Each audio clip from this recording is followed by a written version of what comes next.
E aí, meus queridos, como é que tá? Aqui quem vos fala é Vinícius Daz e está começando mais uma Hora do Pesadelo. E aqui ao meu lado eu tenho ele, Rogério Oliveira. Tudo bem, turma? Você está no seu canal de horror favorito? Isso aí, e hoje nós vamos falar sobre o filme de terror nacional que veio para abalar o Halloween de 2025, Rogério. O filme produzido pelo Jovem Nerd, chamado de A Própria Carne. É isso aí. Seria bom dar um contexto, né? Que a gente sempre acredita que todo mundo que está acompanhando conhece tudo, mas enfim. Não, exatamente. É o Jovem Nerd, grande canal, grande veículo de comunicação, grande comunicador. Aí você vai poder falar com mais propriedade que você acompanha o trampo deles, né? Muitos anos, velho. Porque tem o Jovem Nerd, o canal, né? E tudo, e tem o Jovem Nerd, que é o Jovem Nerd, né? É, o Alexandre. O Alexandre. Exatamente. A gente tem ali o Jovem Nerd, que é uma pessoa. Uhum. O apelido dele é Jovem Nerd, que é o Alexandre. E a gente tem o Azaghal, que é o Dave. Que tava lá, inclusive, na pré-estreia da Própria Carne. Você vai colocar nossa fotinha com ele aqui agora? É, vou colocar. É nós aí, com o Azaghal. E foi bem legal, na real, mano. Fiquei até meio emocionado, assim, porque eu acompanho o trabalho do Jovem Nerd, que é um projeto, né? Por exemplo, eles têm um podcast chamado Nerdcast, que é muito famoso, acho que foi o que mais eu acho que em áudio foi, assim, o primeiro de cultura pop que começou, estourou e foi, e assim vai, sabe? Eles têm uma rixinha com o Rapadura Cast, que começou muito cedo, ele também, que a brincadeira era quem começou primeiro. Se foi o Rapadura Cast ou se foi o Jovem Nerd, o Nerdcast. Mas, enfim, é muito antigo e todo mundo que já conhece ouvir a gente falar soa redundante. Mas pra quem não conhece, é bom passar esse contexto. Porque eles vêm do YouTube, eles vêm do áudio. Eles vêm de antes, eles vêm do blog, eles vêm de tudo. É legal ver a história deles, que eles começaram, eles trabalhavam num hotel, um motel, alguma coisa assim, hotel, né? Uhum. E aí eles produziam, tipo, na hora livre, eles falavam, e assim... Eles são antes do Omelete, pra vocês terem uma ideia. Acho que não antes do site Omelete. Do site Omelete, não? Não, acho que o site Omelete, se eu não me engano, é de 2000.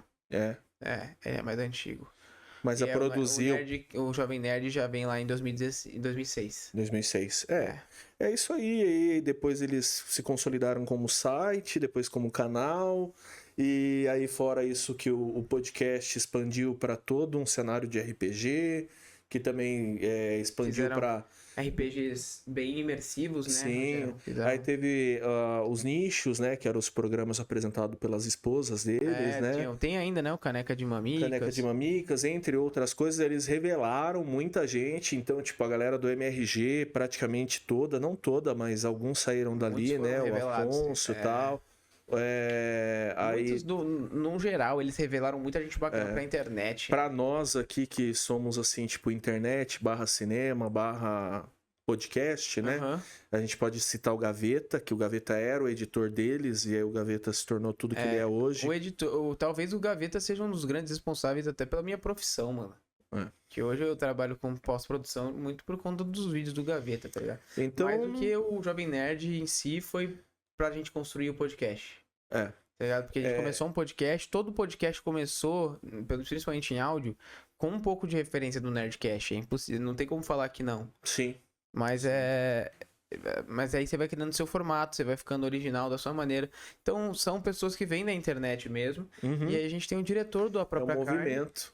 E aí, para falar do diretor, a gente pode começar a falar de outros movimentos, porque o Ian é um dos criadores dos Anões em Chamas. Que depois evoluiu para a Porta dos Fundos, né? E aí, para quem não sabe, o Porta dos Fundos é quando junta o Ian com o Luciano Huck, com o Fábio Porchat, o Luciano Huck nessa história aí é muito louco, cara. Que é o Tabet, né? Sim. É o Antônio Tabet, enfim. Aí é uma produtora, né? É um movimento de produtora entendendo o que era a internet, o que a internet poderia ser. Essa produtora, ela investiu tanto no Porta dos Fundos, quanto no Desimpedidos, quanto... Putz, eles investiram nos 3 ou 4 canais, assim, aquele canal, acho que o primeiro ou o segundo que o Rubinho Barrichello fazia parte, enfim. Aí era a mão de uma empresa já mesmo gerenciando canais no YouTube. E o Ian, ele deu aquela carinha, assim, foi um dos que deram a carinha do que é o Porta dos Fundos, né? Aí ele produziu o filme do Porta dos Fundos, que não é um filme que fez lá grande sucesso, né? Na verdade, não fez nem um pouco. Nem um pouco, né? Ele flopou assim. Flopou bem. Enfim, ele fala sobre isso, inclusive... Abertamente. Recomendo aí ver algumas entrevistas dele, alguns podcasts que ele participou, ele fala sobre isso. E ele pegou esse projeto. O Jovem Nerd, depois que passou por muita coisa, ele foi vendido, né? O grupo Jovem Nerd, a empresa Jovem Nerd foi vendido para a Magazine Luiza, né? Sim. E aí a Magazine Luiza investiu nessa vertical de conteúdo lá, e entre outras coisas. E deu mais liberdade para eles poderem apostar em outros projetos. Outros projetos, que daí surgiu a Monkey, né? Monkey Pound, né? Que é... Não. Não Says Creation. Não Says Creation. Monkey Pound é a produtora do Jordan Peele. Tá. A gente confundiu aqui. Mas é a Nonsense Creation que eles fizeram aí. Mas tem alguma coisa de Monkey em algum dos produtos deles lá. Ah, não sei. Já não sei. Mas eu sei que eles produziram primeiro o audiodrama França e o Labirinto. Que é muito bom, com o Celton Mello. Com o Celton Mello como protagonista. Que é um podcast imersivo, né? Ele é um audiodrama muito bacana, assim, extremamente funcional, porque a gente acompanha a trama de um detetive cego, então faz todo sentido, né? Que tá ali, cara, é muito sensacional, que está tentando desvendar um crime. E isso é muito maneiro, assim, é muito legal a maneira como eles conduziram, tem ótimas vozes, inclusive o Percy, né? Luiz Carlos Percy, que tá na própria carne, e ele está no França e o Labirinto. Que foi, Marcelão?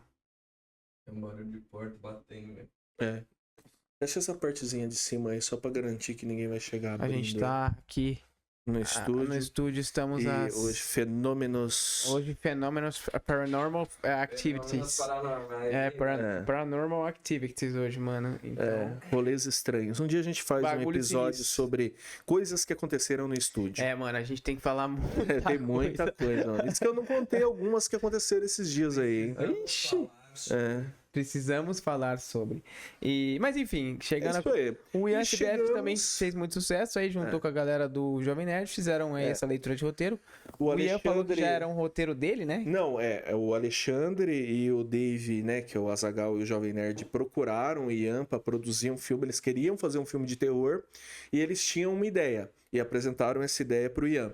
O Ian olhou e falou, puta ideia foda, legal pra caramba e tal, mas pra quando vocês querem isso? Porque é um projeto que eles inclusive querem fazer no futuro, ainda tem vontade. Mas é um projeto de anos, porque ele falou que envolve uma construção, múltiplos cenários, outra complexidade. Isso. E aí ele falou, pra fazer isso não dá pra fazer, tipo, que eles falaram, a gente quer pra daqui 1 ano, 2 anos, então não dá. Muito complexo. Aí o Ian apresentou um roteiro dele, que terror. seria um filme de cabana em meio a uma guerra, e eles gostaram. E só que aí é claro que eles pegaram aquele roteiro, aprimoraram, colocaram ali o tempero do Jovem Nerd naquilo lá, e aí nasceu a própria carne. Que abalou mesmo, né? E eu acho que um dos maiores pontos positivos da própria carne vem da distribuição, de como eles fecharam aí a exclusividade com o Cinemark, que é a maior rede de distribuição de filmes no cinema aqui no Brasil, é uma rede internacional. Eu acho que a América do Sul, eles são maiores. Eles são bem fortes. Eles são bem fortes. Assim, não tem como a gente não falar, né, que, os caras já têm uma puta marca, os caras têm uma puta produtora atrás. E essa distribuição, Rogerão, ela surge muito de troca. Porque quanto tempo que o Jovem Nerd não fez coisa pra Cinemark? Quanto tempo relações comerciais. Boas, relações comerciais, São relações comerciais, não é qualquer filme independente que vai ter acesso a isso. Na verdade, acho que nenhum teria. Isso, nenhum outro teria. Talvez se a Omelete tentasse fazer algo assim. Talvez, Grandes grupos, né? Grandes grupos, assim. Né? Porque não é só o Jovem Nerd, né? Tem um agradecimento ali a instituições, enfim, e tem o agradecimento da própria Magazine Luiza. Então você tem o crowdfunding, né? O crowdfunding. Tem crowdfunding ali que eles fizeram toda uma arrecadação, né? O mais importante na internet, galera, é você ter uma comunidade. A partir do momento que você tem uma comunidade, um público engajado ali com as suas causas e que entende o seu produto, quem você é, quanto maior esse público e quanto mais referência de mercado você se tornar, mais acesso, mais oportunidade, mais visão, visibilidade, né? Enfim. E aí a gente está falando de das referências do mercado num contexto histórico, né? Que é o Jovem Nerd. Então é por isso que ele teve toda essa margem de mercado para fazer. E aí o que o Daza falou, mais de 100 cinemas, os filmes independentes aí todos vão conseguir? Infelizmente não. Mas isso também é algo que desabone? Também não. Isso não deve ser o limitador para você fazer. Não é o agente limitante da realização do seu filme independente, galera. Isso não pode ser. A gente enfrenta, né, diversos problemas de distribuição no Brasil. E esses problemas, eles às vezes brocham, né, pra querer fazer um filme. Você fala, porra, cara, vou me matar pra fazer o filme, mas não tenho nem onde passar. Isso não pode ser o agente limitante, galera. Não pode. A gente tem que fazer filme com a cabeça de vamos fazer esse filme passar em algum lugar. Seja isso aí. Em qualquer lugar. E agora que a gente explicou tudo que é isso, tudo que é aquilo, filme, né? Vamos lá. pro filme. Você já pediu pra se inscrever? Não, mas se inscreve aí no canal. Deixa seu like, hypa, né, Rogério? Hypa esse vídeo, deixa lá nos comentários o que você achou de A Própria Carne ou de outros filmes brasileiros. Um negócio legal é falar pra nós aqui qual o seu filme de terror brasileiro favorito nacional favorito. Esse eu quero saber. E o que você achou desse filme, entendeu? É isso. Bom, A Própria Carne acompanha a trama de 3 soldados desertores da Guerra do Paraguai. Isso. E esses 3 soldados, eles são inimigos tanto dos paraguaios quanto dos brasileiros, porque eles desertaram a guerra. Quando eles desertavam a guerra, eles eram assassinados. E se os paraguaios os encontrassem, nem falar o que acontecia, né? Vala. Então, vala. E aí, eles estão à procura de escapar da guerra. Eles têm um plano, na verdade, de como escapar dali. Começam ali com um plano. E ali no meio do caminho eles vão parar num sítio, barra cabana, barra casa. Uma cabana ali de um no pessoalzinho meio do nada, estranho. com um senhorzinho bem esquisito e uma jovem que também os recebe. Bom, sem muitos spoilers, é isso. A gente acompanha a trama do que acontece com esses 3 na casa desse homem tão esquisito aí, que logo de cara tenho que falar, excepcionalmente interpretado pelo Percy. É incrível, mano. Isso realmente, isso a gente tem que enaltecer pra caralho. É muito legal. A gente vai entrar agora na parte com spoilers, mas Exatamente. antes disso a gente faz a recomendação. É um filme bom. É pra assistir no cinema. É pra assistir no cinema. Você que curte uma vibezinha de filme de A24, que é aquele terror meio psicológico, com aquela carinha A24, esse filme lembra um pouco, lembra bem. Tem um tom. É um filme muito bem feito. É um filme muito bem feito. Tem seus probleminhas ali de roteiro, de desenvolvimento. Todo filme vai ter. Tem um detalhe ou outro ali que a gente vai falar na parte com spoiler que desagrada um pouquinho, sim. Porém, é um filme bom. É um filme que a gente recomenda não só para incentivar o cinema nacional, mas também porque faz sentido. Exatamente. A Própria Carne acompanha a trama desses 3 homens aí, que é o Gabriel... Nossa, não vou lembrar o nome deles nem fudendo. Eu falei, vou tentar puxar de cabeça aqui, mas não vai nunca. Não vai nunca, mano. A gente acompanha a trama desses 3 desertores aí que vão parar na casa de um tiozinho, doidão. Tiozinho já tá ali nas últimas, viu? Aí o tiozinho...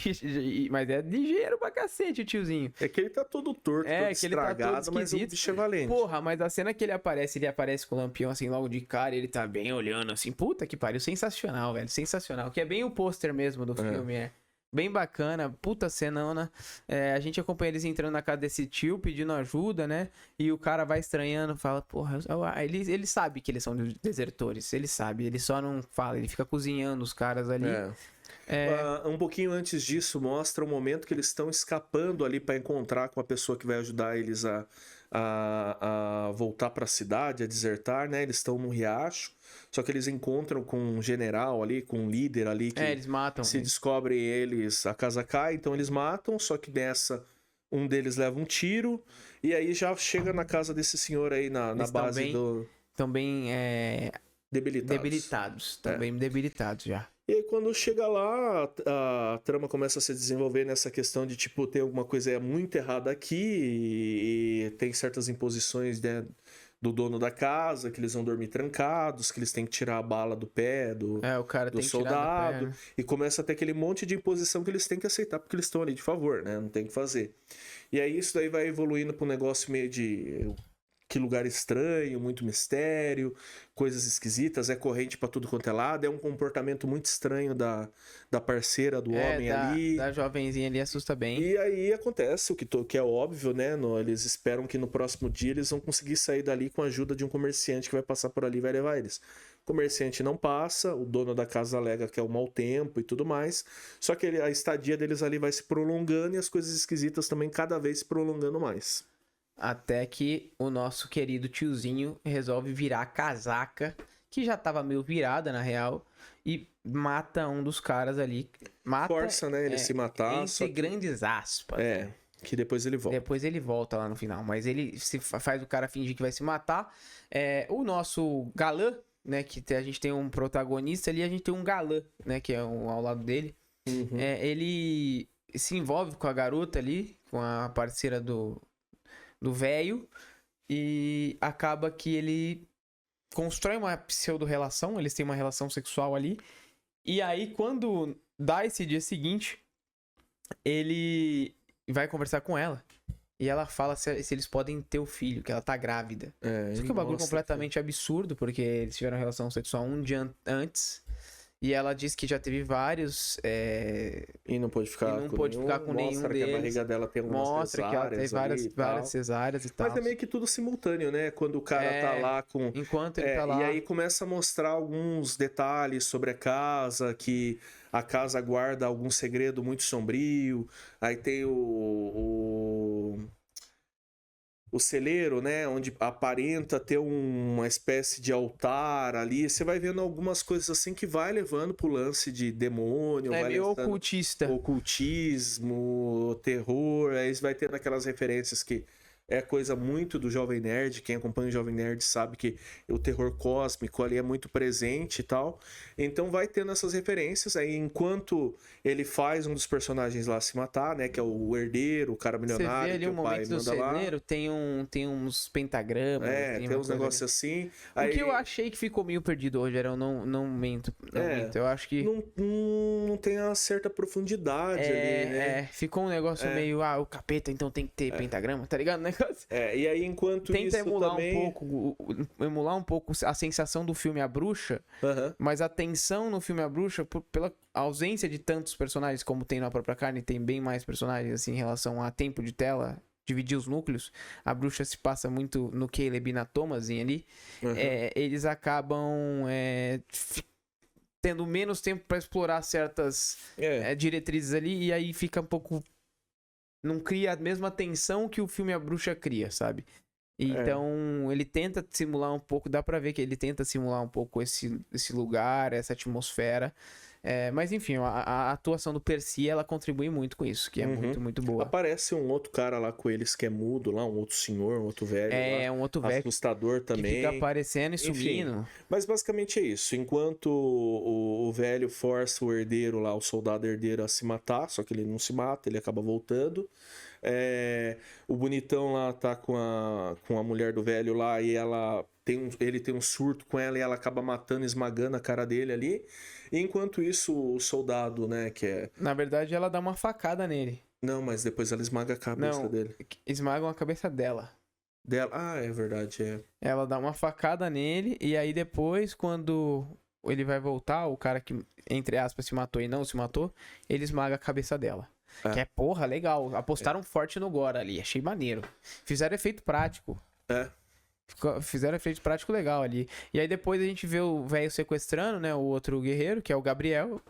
E aí ele corta a perna. Tem um certo incômodo pelo fato do Gabriel ser um ex-escravo. Tem uma questão racial. Tem toda uma questão racial. E aí ele prende ele lá pra cortar a perna dele. A cena dele arrancando a perna é bem legal também. A cena dele arrancando a perna ali eu acho que é bem legal. Aí o cara que eles acharam que tinham matado volta, mata o velhão e solta. Ele consegue matar Na verdade, o cara volta, chama a atenção do velho, que sai de lá. E aí o Gabriel mesmo mata ele com aquele ferro de... cagado. E aí quando aparentemente tá caminhando pro final, os soldados que estavam atrás deles encontram eles ali na casa. Por um momento ali o cara até tenta entregar o Gabriel, só que o Gabriel aparece saca e uma mata bala. todo mundo, né? Cara, que cena, velho. Dá um tiro na cara do maluco e fica o buraco assim, ó. Sim. E aí ele foge, ele consegue fugir, tem todo um contexto que mostra a história dele, que não é a primeira vez que ele foge, ele tá ali em busca de tentar encontrar quem Eles criam uma lore pra ele, a mãe dele e tal. Criam uma lore pra ele. E quando o filme tá chegando no seu desfecho, durante o filme o personagem do Percy fala, né, que o que eles estão fazendo ali é algo muito maior. E ele fala que só ele podia concluir o ritual. Sim, que eles estavam ali para aprender algo. E realmente, quando o último frame do filme, o último frame mostra o Cileiro depois uma de pegar criatura, fogo, uma criatura surgindo ali, saindo. Só que lá no fundo, sem foco, coisa do tipo. A história é essa. Eu vou dar minha opinião, porque talvez você faça uma construção melhor pelo fato de você, né, ter mais experiência que eu no cinema e tudo mais, e pelo fato de você ser muito mais próximo do Jovem Nerd, do conteúdo do Jovem Nerd, enfim.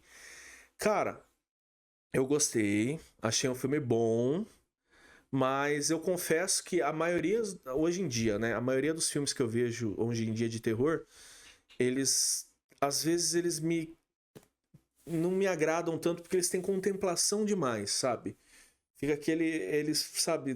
Fica muito esticado. Falta pauleira. Sabe, o negócio é muito assim, prolongado, sem necessidade. E esse filme, ele é o oposto pra mim. Ele me desagrada um pouco porque falta contemplação. Falta, assim, a trilha sonora, ela é o tempo todo lá em cima, sabe? E não tem um minuto de silêncio, não tem uma construção dos caras ali, tipo, preso na cabeça deles mesmos, sabe?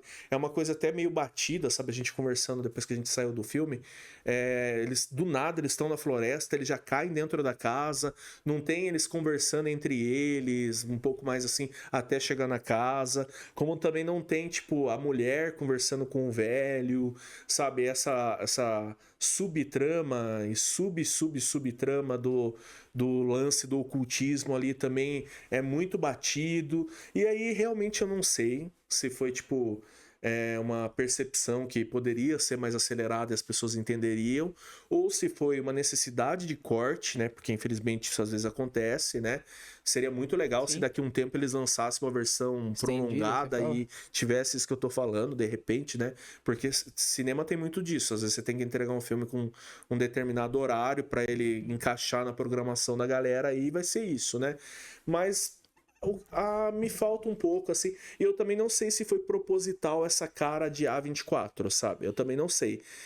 Se foi, ok. Se não foi, aí talvez faça sentido a falta de contemplação que eu tô falando, sabe? Pra mim, hoje é. Mas eu acho que se fosse um filme que não tivesse medo de ser um filme um pouco mais longo, que não tivesse medo de colocar algum, sabe, trabalhar um pouco mais a galera pirando antes de se matar, e também que não acreditasse tanto na descrença, porque qualquer filme, sabe, qualquer filme você tem que ter um nível de descrença, e esse ele te exige muito em alguns momentos, principalmente na hora que o cara força o outro bater a cabeça até se matar ali. Você fala assim, não, cara.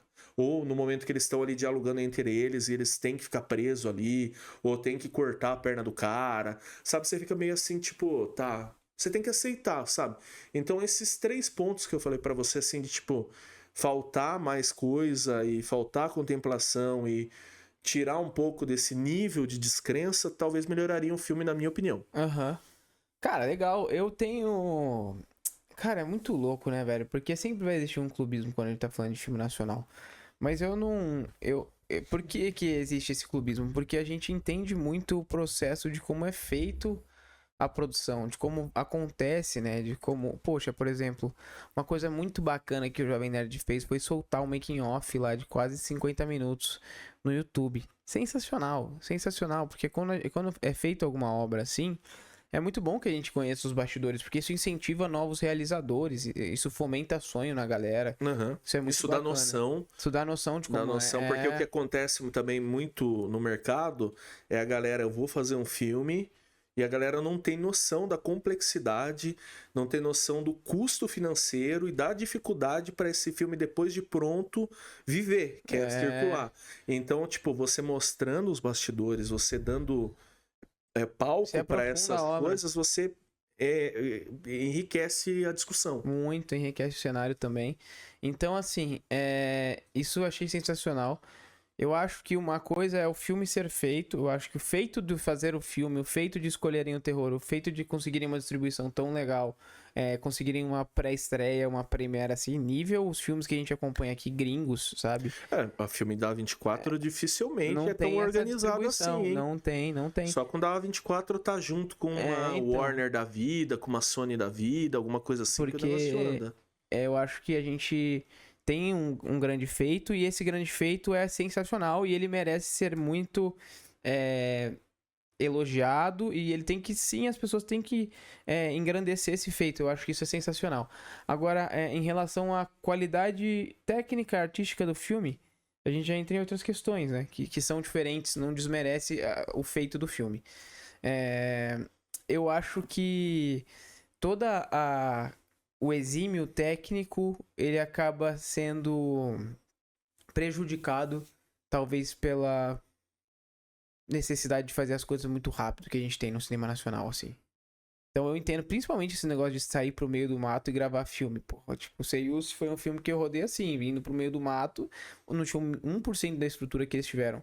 E eu sei que é muito difícil, velho. Trabalhoso. É muito difícil, é muito trabalhoso gravar dessa maneira, assim, de gravar num lugar que não é tão cotidiano. É muito trabalhoso, a palavra é perfeita, Rogério. E, cara, isso acaba sempre isso acaba passando em tela, não tem jeito. Então eu vejo que Marcelão deu um arrotão aqui. Não, de boa, bom, a saúde. Eu vejo que o filme, ele corre em alguns atos ali. Ele tem um primeiro ato muito corrido, eu acho. Um primeiro ato que você não consegue construir nenhuma familiaridade com os personagens principais. Então você não consegue ter uma empatia imediata por eles. Você os conhece, você tem um interesse, mas não te gera uma empatia imediata. Fora que o ambiente também não te gera... Ele tem o seu nível de curiosidade, você quer saber mais sobre o ambiente, você quer entender mais onde eles estão. Em alguns momentos eles falam, tá esquisito isso aqui, porque a guerra tá para lá e a gente tá escutando o barulho da guerra para cá. Daí não, mas a guerra também tá vindo daqui, tá vindo de todo lugar. E eu não lembro desse platô no mapa. Eles começam a entrar nesses detalhezinhos. E isso é um pouco do horror cósmico. E aí até tem um momento que a personagem da Jade Mascarenhas, ela começa a falar, muitos passam por aqui. Sim. E eles sempre voltam. E aí você fica assim, eles começam a colocar esses detalhes que você começa a pensar, será que eles já estão mortos? Sabe, será que eles foram parar num universo paralelo, num vale ali, sabe, num contexto ali, tipo, fora do nosso mundo, e né? Assim, Rogerão, só que aí, tipo, não chega a evoluir isso. Acaba o filme sem você entender. Eu acho que a gente tem a crença, às vezes, de que todo filme que te faz fazer muitas perguntas é interessante porque te faz buscar respostas. Mas nem todo filme eu quero buscar respostas. Entende? Nem todo filme eu me interesso por buscar essas respostas a esse ponto. Por exemplo, tem certas discussões que tem ali no filme que você citou aí, por exemplo, muitos passam por aqui. Eu tinha até esquecido disso. Então, porque eu não quis nem buscar essa resposta. Isso legal, que eu ia falar agora. Por lá, foda. Somando a isso que você falou, não é todo filme que a gente quer muitas perguntas e muitas respostas. Eu acho que é tipo assim, você colocou aquela dúvida ali, você tem que trabalhar essa dúvida. Você colocou aquele... Porque é tipo assim, um elemento, né? Então, tipo, o ambiente tem algo além nele, então esse algo além tem que ser um pouco mais trabalhado, porque senão ou ele causa incômodo, porque, por exemplo, para mim causou incômodo de tipo, terminou sem eu entender o que era. Para você, causa esquecimento. Então é incômodo, é esquecimento. Eu acho que tudo entra numa pauta também de horror social. Você vê que eles trabalharam um gore muito interessante ali. Você vê que ele tem uma crítica social muito forte ali no filme. Eles trabalham alguns discursos muito importantes em relação a causas sociais. A própria relação do velho com o Gabriel, que é o protagonista ali, é bem forte. Sim, porque tem uma questão... Eles falam sobre de quem as pessoas descendem, por que isso, é um velho meio escravocrata, né? Assim, é um período complicado. Tem essa questão também. Eu vi algumas críticas aqui no YouTube, até tipo, eu cometi o erro de entrar aleatoriamente em uma das críticas antes de assistir o filme. E eu não vou falar pessoa, nem o canal, nem nada, mas o que incomodou muito ela foi o fato de não ser trabalhado o elemento histórico do filme, que é a Guerra do Paraguai e tudo mais. Eu acho que não necessariamente eles teriam que trabalhar a Guerra do Paraguai. Não acho que tem necessidade. Mas, assim, também não pode ser tão batido quanto foi, entendeu? Minha opinião, sabe? Não tem que desenvolver, falar por que o Brasil entrou nessa guerra, por que existiu essa guerra, por que do Paraguai, por que do Brasil. Mas eu também acho que também não podia ser um pouco mais, assim... Sabe por quê? No subtexto, eu entendo que aqueles soldados estavam vazando da guerra porque a guerra não fazia sentido para eles. Eles tinham outros problemas, cada um deles ali tinha outros problemas. Só que assim, tipo, não fazia sentido, poderia ser um pouquinho mais desenvolvido e o ambiente, consequentemente, a gente tá no meio do nada entre Brasil e Paraguai. Só que, tipo, essas duas coisas não existem, e ponto. Acho que a condução cinematográfica é muito boa. Acho que a escolha de planos é muito bom no filme. Não, o filme é bonito. O filme é bem bonito. Acho que o Ian eu vou te falar... bem as cenas, blocou algumas cenas bem boas, assim. Uma cena que ele engana o cara pra ele cheirar ali o químico antes de desmaiar. Achei ótimo também. Achei muito bacana. A direção de atores, né? Está bem interessante, está bem legal. E a fotografia... definitivamente não me chateia. Pra mim conduz bem a história. Não é aquela fotografia que fala, puta que eu pariu, que coisa mais linda do mundo. Não. Mas a boa fotografia é aquela que conduz bem a história e ajuda a contar a história. E essa faz isso muito bem.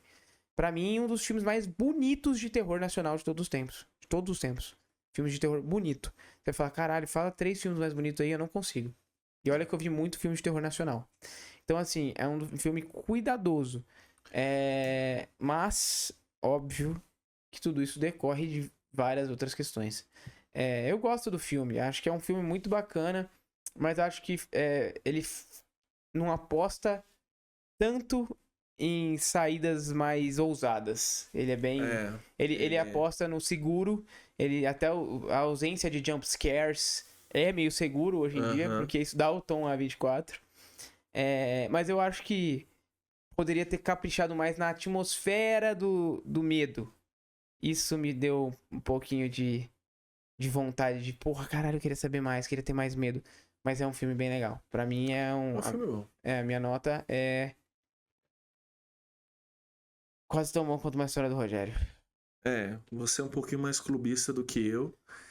Esses dias aí nós inauguramos aqui, falando de telefone preto, do VHS Plus, VHS Plus, exatamente. Então, o VHS, que é o nosso 3zinho ali, ele é mais.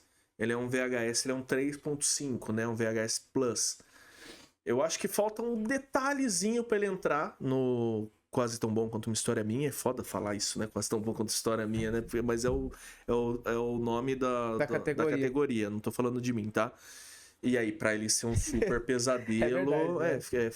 pra ele ser um super pesadelo, aí eu acho que realmente... Tem que comer mais. Tem que comer um pouco mais ali. Mas assim, filme bem feito, um filme bonito, é um filme que, por mais que faltem coisas que a gente falou aqui, ele não desmerece nada. Viva vai no cinema assistir, Viva o cinema muito bom. Nacional, foda pra caralho. Viva o cinema nacional, esse filme é um Assista o making off desse filme. Muito legal, galera, de verdade. Se você ainda não conhece aí o canal do Jovem Nerd, vai lá conhecer e assista o making off. Agora, se você ainda não é inscrito, também se inscreva, deixa o seu likezão. Tamo junto, valeu, até a próxima. Hype esse vídeo, se você perdeu um dos últimos vídeos, assista aqui. Beijo.